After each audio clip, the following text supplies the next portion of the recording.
There is a decision sitting in the back of your mind right now. Maybe you don't even realize it's there. Every extra dollar you earn, every bonus, every raise, every month you don't spend goes somewhere. Most people put it toward the mortgage, or the 401k, or they split it and feel vaguely responsible. And here is what nobody tells you until it's too late. The rate on your mortgage changes. Which one of those choices is quietly making you poorer? And right now, in May 2026, the math has shifted so dramatically that millions of Americans are making the wrong call. We're going to find out which one you are. 2 choices, 1 number that determines everything. 3 scenarios that will tell you exactly where you stand. Stay with me, because the answer is not what most financial advice is telling you right now. Here is the number that changes everything, your mortgage rate. Not your balance, not your payment, your rate. Because at 3%, this is almost a no-brainer. At 6.75%, it's a completely different conversation. And right now, the average 30-year fixed mortgage rate is 6.749%, which means most people who bought a home in the last 3 years are sitting in the danger zone. The zone where the conventional wisdom, always max the 401k, quietly stops being true. Let me show you what I mean. Let's run the actual numbers on a $400,000 mortgage at 6.125%, a rate that millions of Americans are currently living with. If you pay that mortgage off early, you save $183,000 in interest. Guaranteed. That is a guaranteed 6.125% return on every dollar you put toward it. Now here's where it gets complicated. The S&P 500 has averaged 10.3% annually over the long term. So, investing should win, right? Wait, because here is what that math is hiding. After taxes on investment gains, you're looking at a real return of 5 to 6%, not 10, 5 to 6. And that's assuming the market cooperates, which over any given 5-year window, it might not. So suddenly your guaranteed 6.125% from the mortgage payoff looks a lot better than the theoretical 10% that becomes 5.5% after taxes and requires you to stomach 2 potential crashes to get there. The gap between paying off your mortgage and investing after taxes narrows to approximately $35,000 to $45,000 over 20 years on a $400,000 decision made over 2 decades. Is $35,000 worth carrying that debt for 20 more years while the market tests your nerve? That is the question nobody asks. And the answer depends entirely on what I am about to show you. Here is what this decision actually looks like for 3 real people. Scenario 1. You are 35 years old. Your mortgage rate is 6.75%. You are in the 22% federal tax bracket. After-tax investment return on VOO, approximately 8.5% over 30 years, accounting for capital gains. The math says invest, but only barely. And the margin for error is real. One market crash at the wrong time in your mid-50s can erase the advantage entirely. The correct move: max the employer match first. That's a guaranteed 50% return that everything else has to beat.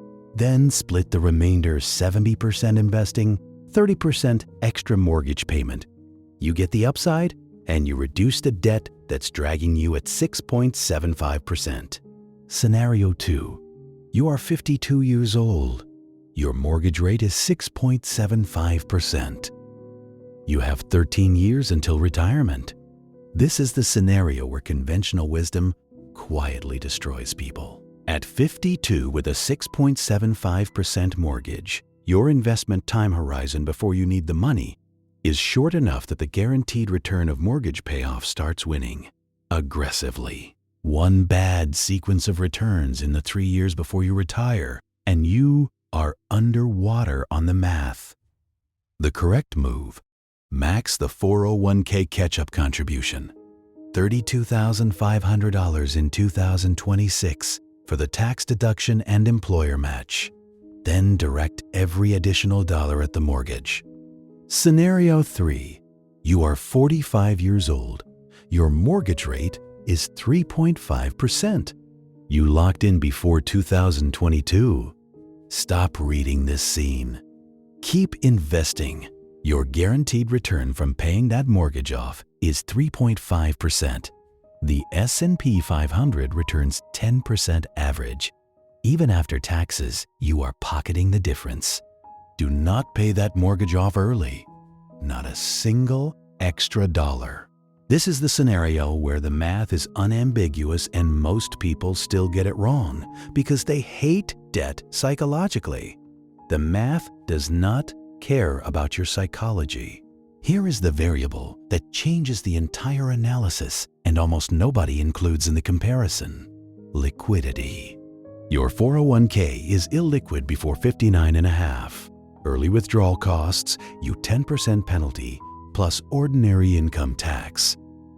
Home equity is illiquid too, but HELOCs in 2026 cost 8% to 9%. So here's what actually happens to the person who aggressively invests instead of paying the mortgage. They build a $400,000 portfolio. They feel wealthy. Then their roof caves in. Or they lose their job. Or a medical bill arrives.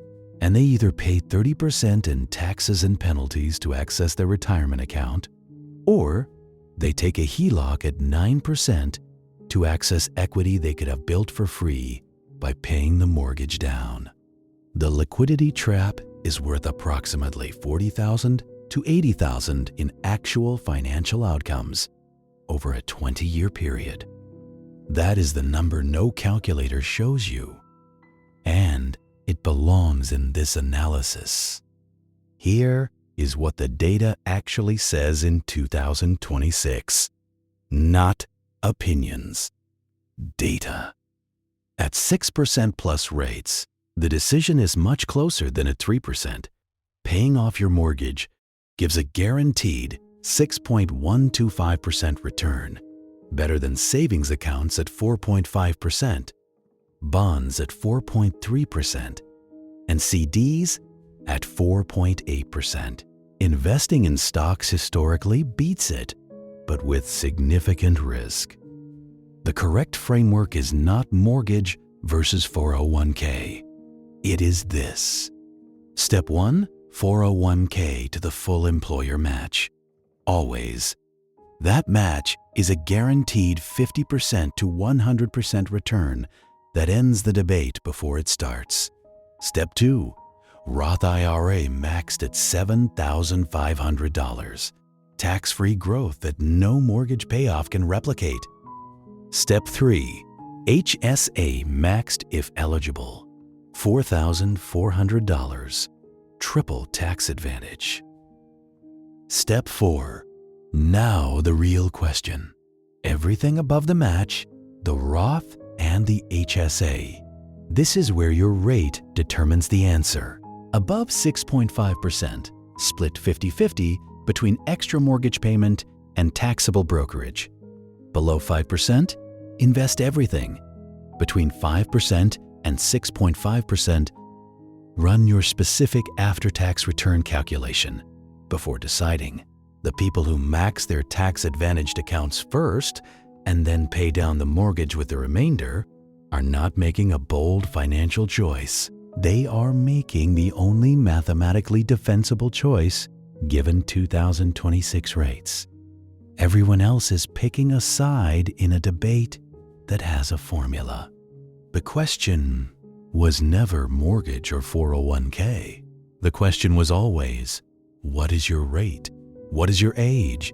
And what is your tax bracket? Because the answer to those 3 questions determines the answer to the big one. The person with a 3.5% rate who pays it down early is leaving $150,000 on the table. The person with a 6.75% rate who ignores it to max a brokerage account is carrying $183,000 in guaranteed cost debt while chasing uncertain returns. Neither of them is stupid. Both of them made their decision without running the numbers. You now have the numbers. Run them. Drop mortgage or invest in the comments and tell me your rate. I read everyone. Next week, you've got 3 choices of where to open your investment account: Fidelity, Schwab, Vanguard. Most people just pick one and hope for the best. The differences are worth more than most people realize. Subscribe so you're there for it, and keep drawing your way to wealth.